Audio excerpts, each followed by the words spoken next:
These are not spoilers, because this is a Realm Reborn, so we're going to go back in time, my friends. We're going to go back in time to a Realm Reborn, because I imagine most of us haven't actually read these. So, story time continues. Our story is to be Tales from the Calamity, where victory and glory lead. And it's going to be from our awesome Merly Boob Blows His Ween. Ladies and gentlemen, let me turn the sound down a bit here. A telling. We are lost, thought Merly Boob Blows His Ween. Immured for eons and free at last. The primal Bahamut laid waste to the Cartano Flats, burning Eorzeans and Garleans alike. But I will find a way. Tearing her gaze away from the bloody churn, she bit down gently on her tongue. An old commander's trick.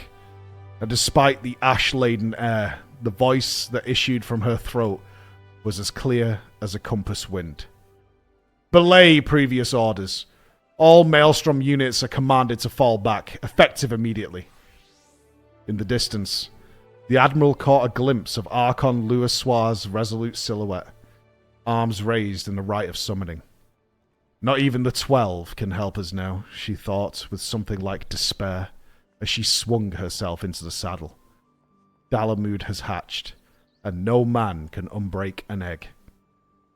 Given the foreign levy priority, let the main host cover their retreat and bring up the rear. Enzar Slafzan let go of the bridle as Merly Boob took hold of the reins. A shard of the false moon had pierced the mail under his right arm. Blood riled, dark and steady.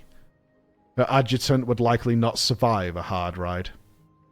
Get those adventurers to safety, she repeated. I shall send you stragglers. We must regroup. See to it. At once, Admiral. Enzar snapped a salute. He knows me too well to waste time arguing. Merly Boob reflected as she urged her faithful bird to a gallop. And he knows most of our runners are dead or near us, damn it. A sharp quah brought her back to the present. Good girl, Vicky, she murmured as the chocobo sped onward through a blur of death and ruin. Fall back! Fall back to the main host, Merly Boob called again and again until the route became a stream, then a river, flowing towards Izanar. And she hoped safety. But there was a knot in the crowd, fighting its way against the tide until it emerged at the rear, then pushing on towards the Garlean position. Always, Merly Boob thought with rancor and spurred her chocobo forward. Always there are those who put glory before victory. Save your breath, Admiral. I mean to make those Garlean curs pay, and pay they will, Roswin spat. And Merly Boob was reminded of the old saying, pirates weep with their swords and their tears are red. So many sirens. Spleeny Ebril won't sing no more, nor Anest Blackeye, nor... There you are, you liverless tin-pot bastards. A savage joy blazed on Roswin's eyes at the sight of something behind Merly Boob, and the Maelstrom commander touched her spur to Victory's left flank as she unholstered her pistols in one smooth motion. Death penalty barked, and a Garlean legionnaire tumbled backwards. 2 sharp coughs from Annihilator, and more men fell, to reveal the battle, beetle-black gleam of Magitech armor cresting the rise. It has a beak, Merly Boob thought with a strange calm, her legs squeezing Victory's flanks of their own accord. The chocobo sprang as the Magitech cannon roared. Then Merly Boob was failing, the world drowning in blood and feathers, and she knew no more. The most rest you've had in years, I'll wager. Merly Boob awoke to a familiar sight. Her quarters on the Triumph, and Izanar, his face graven with fatigue, but alive and on his feet. How long? She demanded. Present course and speed. 2 days, Limsa, 8 knots, he answered. The Alliance regrouped in Thanalan, where the alchemists saw to our hurts. They meant to keep you abed in Uldar, but I assured them that would not be necessary. We are crossing the Strait of Murthor for home. The sirens. Roswin? Izanar laughed. Merleboob could almost hear the rust in it. Command, especially the command of a retreating force, was a somber business. The bloody executioners hauled you from the front like pullers with a bulging net, but they had no luck coaxing Captain Roswin to join the retreat. Then came the last of the dread pirate crews 3. The Kraken's arms, the Carvalen, swept her up on the sort of saddle like a bloody knight of Ishgard. Last I saw, they were trading curses. Good. Merleboob willed her eyes to stay open. She was suddenly very tired. I could not bring to mind the names of the others who had been present. No matter. Izanar would know. The retreat from Cartano, I ordered a unit to be given priority. Did you get them to safety?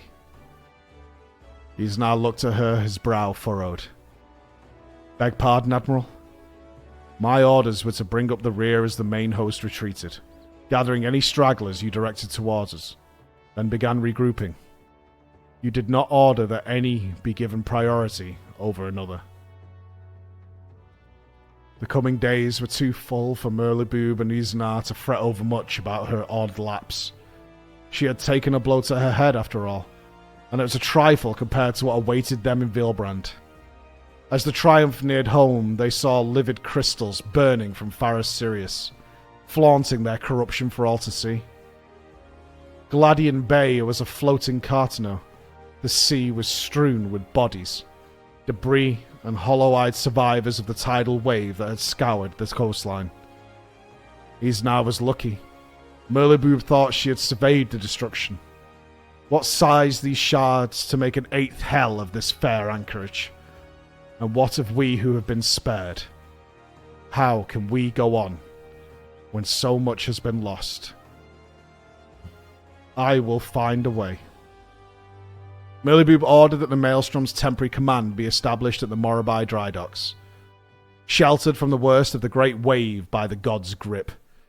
From there, the remains of Limsa great armada sailed with food and supplies, aid and succor, women of strength and men of compassion. Admiral Merleboob slept little, but when she did, it was always one of 2 dreams that she dreamed. In one, she bit down on her tongue, then called out, "Give them priority. Let the main host cover their retreat." In the other dream, though, she rode a destrier in the cool night, the bird crooning contentedly, the rider murmuring, "Good girl, Vicky." Time passed. Some wounds heal, others did not. The fishing boats returned to sea, and the merchants, stewardess, and cutpurses of the docks. The new Maelstrom command took shape on the upper decks. The ships of the Armada returned to their proper anchorage, and the Morabai dry docks were recommissioned as a shipyard. During those turbulent days, those who knew Merleboob best, and they were not many, remarked that she had been changed by Cartano. To the scores that came to the Admiral for help, she gained no false comfort, but neither was she as hard as she was once been. She spoke instead of hope, courage, and the lost warriors who stood with the Archon on the Cartano Flats. For this, Merleboob won the love of her people, yet struggled to accept it. So unsettling did the thought seem to her that one night, unable to sleep, she wandered the city, finding herself at length outside an Ishgardian stable as young birds murmured drowsily within. When Naldik and Vermelis began work on the first of the Thalaskari's new warships, there was no question as to whom the honour of naming it would go. One fine day soon after, half the city turned out to see the Victory's keel laid, when the Admiral of Limsa inscribed her name upon the oak with a great flourish. The cheers rolled like thunder across the tranquil waters of Gladian Bay, and set the gulls and ravens flapping from every mast. That was sick! Oh, Merleboob's got like a PTSD about it? Oh man, that's terrible. Vicky feels strong, man. That was awful. She has nightmares about Cartano still? Shit, bro. Feels Merleboob, man. Yeah, there's 5 of them from Realm Reborn, and we've read one of the Heavens Ward ones, I think. Thank you. Do another? Should we do one more? I should save it for tomorrow. What's the next one? Is it all about the One more. Okay.